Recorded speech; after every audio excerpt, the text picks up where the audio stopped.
Welcome to it. Time to have a look at the markets picture. We did see the Asia-Pacific markets a little bit mixed in that particular region, with the Nikkei down 0.5%. And of course, in the mainland China side of things, the Shanghai composite up 0.25%. The Shenzhen composite up also about 8%. And also looking at the figures over in the Hang Seng, we'll have those numbers on screen for you shortly. That advanced to about 0.8% in its final hour of trading. Locally, we're going to be digesting what the top 40 has been doing, although from my screen, it seems a little unchanged, but we'll get into a little bit of those details with our market watcher. Looking at what was happening on the European side of things, we did see on that side a little bit unchanged, of course, as the global investors take in a slew of economic data that has been coming in. Of course, as corporate results, and everybody's just searching for direction as we get to the end of the week. FTSE 100 down about 0.5%. The German DAX down 0.3%. And of course, the French CAC also following suit in negative territory, down 0.25%. Looking at what's happening on the U.S. side of things, the U.S. futures painting, a picture that we might get a market rebound, and this is on the back of concerns of a capital gains tax hike that prompted a sell-off yesterday, but also bringing it locally, looking at the rand down about 0.1%, 14.29. It's trading against the pound at 19.78 and at the euro 17.17.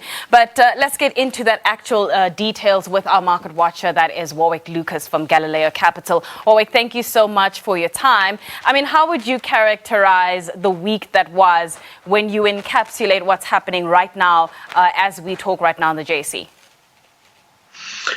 Good afternoon, Tash, and to the viewers. I would describe the last week as somewhat messy. We are, I guess, in a kind of a news waiting mode. Locally, we saw the likes of Pick n Pay put out results, and of course, it's important to remember that they are now reporting on a year in which you've had the full year effect of COVID in there. And then we saw the likes of British American obviously getting slammed by nicotine limits. And then globally, we're seeing global leaders agreeing on much higher levels of greenhouse gas emission targets. And that's going to be quite interesting because, of course, that's going to accelerate demand for the likes of copper and so on, with a more green economy using metals like copper and aluminium, and obviously less carbon fuel such as oil and coal and so on. So that's the picture. So we're in the middle of earnings season in the U.S. I mean, do you see the outlooks that we might be getting from some of these companies as an indicator of where the near-term stock market performance could be? So it's quite a mixed picture, and one would expect a mixed picture because the data is going to be very, very noisy. So far, we've had about 20% of the S&P 500 is reported, and most of them, about 85%, are beating expectations. But of course, what happens is that the companies that do better than expectations are the first to rush out and tell everyone about it. And of course, we're going to have a very long tail to come out there. So it goes back to what I was saying earlier about the fact that we're now 1 year on with COVID, and we've got all of those base effects to be compared now year on year, and that of course is going to make for some very positive looking stories and some very awful looking stories, and the question is which is going to be which. So I think it's a kind of a process that's working itself through right now.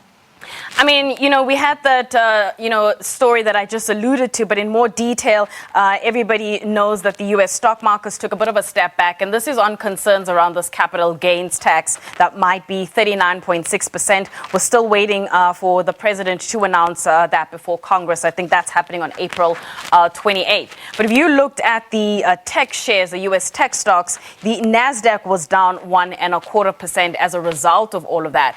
Do you see the tech companies being the biggest target when we talk about this, tax hike in order to help fund Biden's administration?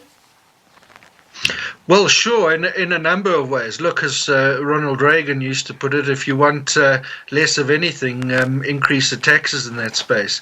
But certainly the largest profits in terms of capital gains have indeed been made in infotech type stocks. So anyone deciding to anticipate a higher CGT would consider some selling before that became enacted. Of course, there are other factors. I mean, first of all, with tech, they've always been very clever about structuring their businesses with shelf companies and et cetera, et cetera. But they've also got improving economics. So, for example, a lot of them spend a lot of money developing their technology and their applications and so on. And then in order to get really profitable, you need to have lots and lots of people use them. And that kind of startup curve is very expensive. But when you finally do get to get to the numbers and hopefully you're the winner in your particular area, then they become extremely profitable. So yeah, I mean, we know politicians are always going to go after the jam jar only once it's full, not while it's filling up. That brings me to, companies like Netflix. I mean, it's quite a nice analogy because they also spend quite significant amounts of money getting content, but you also need users who are subscribing to your streaming platform, whether you are Netflix or Disney Plus or Hulu and whatever else is out there. I mean, the Netflix numbers didn't look particularly too great in the sense that I think when it comes to what they're targeting for subscription numbers, little below Wall Street's estimates or expectations. I mean, is there anything that you're worried about there when it comes to where the race of streaming is going? It's certainly a bit of a tricky one because they've been in the situation where they have been on the startup curve that I've described. And of course, I think some expectations out there that courtesy of COVID, of course, with people cooped up at home under lockdown and so on, massive increases in subscriptions. And indeed, that did happen. But perhaps not as much as the market might have hoped or the company itself might have hoped. And of course, it's a competitive space with other players certainly nipping hard at their heels and not so much clear winners emerging as easily as, for example, the likes of Facebook or Google did in their space in their time. So, yeah, I think I think that obviously did affect the mood of the market somewhat.